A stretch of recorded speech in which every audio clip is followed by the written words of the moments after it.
Welcome back to my channel. আমার চ্যানেলে সবাইকে স্বাগত। আমি বেশ ভালো আছি, আশা করি আপনারাও খুব ভালো আছেন। তো আজকে নিয়ে এসেছি নতুন একটা ভিডিও। তো আমি একটা মিডি জামা পরে দেখাবো। তো বন্ধুরা, আমি এর জন্য কিছু প্লাসো কাপড় এবং অস্ত্র নিয়ে নিয়েছি। তো মিডির অংশটা কেটে নিচ্ছি। তো দেখুন বন্ধুরা, আমি প্রথমে কাপড় সাধারণত দুভাজি করে থাকে, তারপরে ওটাকে উল্টে নিয়ে কোনা ধরে একটা কোণ ধরে আরও দুটো ভাঁজ দিলাম। মোট 4টে ভাঁজ হলো। 4টে ভাঁজ ধরে কোণ ধরে কেটে দিয়ে এক কোণ থেকে রাউন্ড শেপ দিয়ে নিলাম।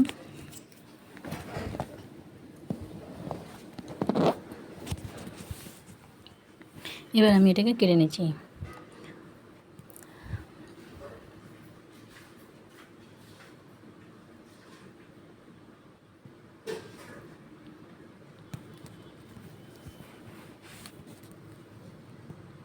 এই যে বন্ধুরা, কাটা হয়ে গেছে। এবার কোমরের অংশটাও আমি একটু কেটে নিচ্ছি রাউন্ড শেপ দিয়ে। বন্ধুরা, এই যে মিডিটা কাটা হয়ে গেছে। এরপর আমি জামার উপরের অংশটা কেটে দেখাবো। তো বন্ধুরা, এটাও একটা কোণের অংশ থেকে নিচ্ছি। কাপড় নষ্ট করে কোনো লাভ নেই, তাই উপরের অংশ থেকে নিচ্ছি। আর বাকি যে টুকরো টুকরো কাপড়গুলো আছে, এগুলো আমার প্রত্যেকটাই লাগবে।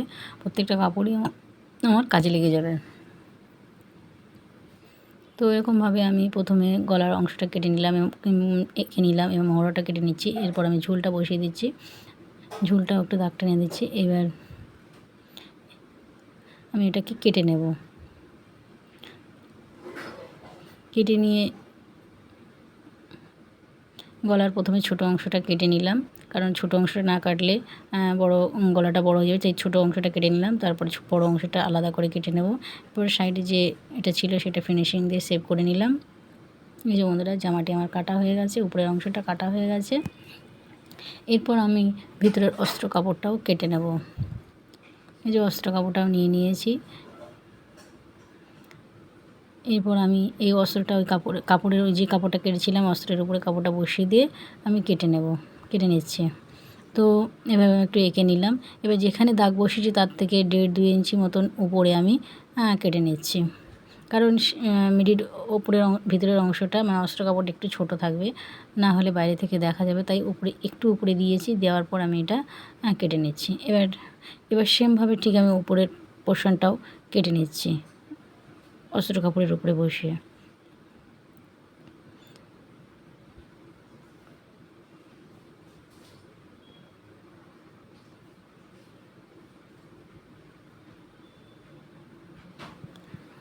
তো এবার আমি অস্ত্র কাপড়টা বসিয়ে নেব একটু একটু করে পুরো চারপাশ, মানে যে কটা পাশ আছে চারপাশ সমস্ত অংশটাই এপিঠ ওপিঠ এভাবে আমি অস্ত্র কাপড়টা জড়িয়ে নেব। তারপর নেওয়ার পর ফিনিশিং করে একটু কাট দিয়ে দেবো।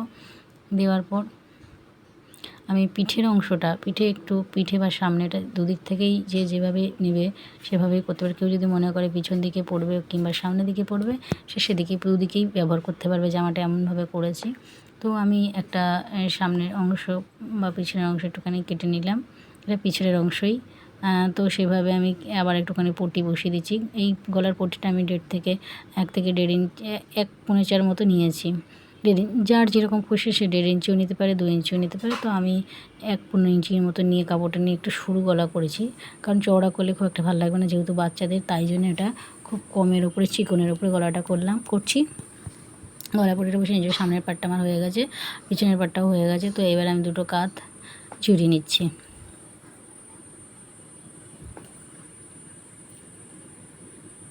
দুটো কাঁধ জুড়িয়ে নিয়ে প্রত্যেকটাই আমি ডবল সেলাই দিয়ে দিলাম। এবার ছোট ছোট নিচে জামাটার ছোট ছোট করে কুচি দিয়ে নিচ্ছি। উপরে যে টপটা করেছি সেই টপটার উপরে কোমর অংশটায় আর এবং হাতের মহড়াটায় আমি ছোট ছোট করে কুচি দিয়ে নিচ্ছি। কুচি দেওয়ার পরও আমি উপরে একটা চাপ সেলাই দিয়েছি। এবার মিডিটা অংশটা এলাস্টিক লাগাবো, এলাস্টিক লাগিয়ে লাগিয়ে দিচ্ছি এবং ভিতরে অস্ত্র কাপড়টা লাগিয়ে বসিয়ে নিয়েছি। এইবার আমি দেখুন জামাটা বন্ধুরা কেমন হয়েছে।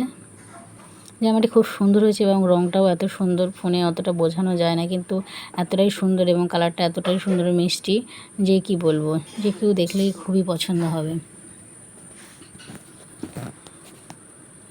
তো এভাবে মিডিটা আমি তৈরি করে নিয়েছি। মিডিটার এবং জামাটা জামাটা 8 থেকে 9 বছর 9 বছর, 9.5 বছর, 10 বছর পর্যন্ত জামাটা পরতে পারবে। তো বন্ধুরা, এরকম জামা যদি আপনারা পছন্দ করে থাকেন আমাকে অর্ডার করতে পারেন, বা এই জামাটি যদি আপনাদের কারোর পছন্দ হয় বা এরকম জামা যদি আপনাদের পছন্দ হয় তো আমাকে অর্ডার করতে পারেন বা আমার কাছে কিনতেও পারেন। তো বন্ধুরা, ভিডিওটি ভালো লাগলে লাইক করবেন, কমেন্ট করবেন, শেয়ার করবেন এবং প্লিজ প্লিজ প্লিজ আমার চ্যানেলটিকে ফলো দিয়ে রাখবেন। এই যে জামাটা আমি একটা পুতুলকে পরিয়ে দিয়েছিলাম মিডিটা, আর জামাটা এই যে জামাটা যেহেতু ছোটো তাই ওর পুতুলটার গায়ে হবে না, তাই জন্য আমি এইভাবে ধরে দেখাচ্ছি। বন্ধুরা, কেমন হয়েছে ভালো লাগলে লাইক করবেন, কমেন্ট করবেন, আবার বললাম লাইক করবেন, কমেন্ট করবেন, শেয়ার করবেন। আপনাদের একটি লাইক কিংবা একটি কমেন্ট আমার নতুন নতুন ভিডিও আনতে অনেক ভালো লাগবে এবং আমি আরও কর্মমুখী হয়ে উঠব যে না, কেউ আমার ভিডিওটা ভালো লাগছে, এটাই আশা করব। তো বন্ধুরা, আবার আসছি নতুন ভিডিও নিয়ে, ততক্ষণ ভালো থাকুন।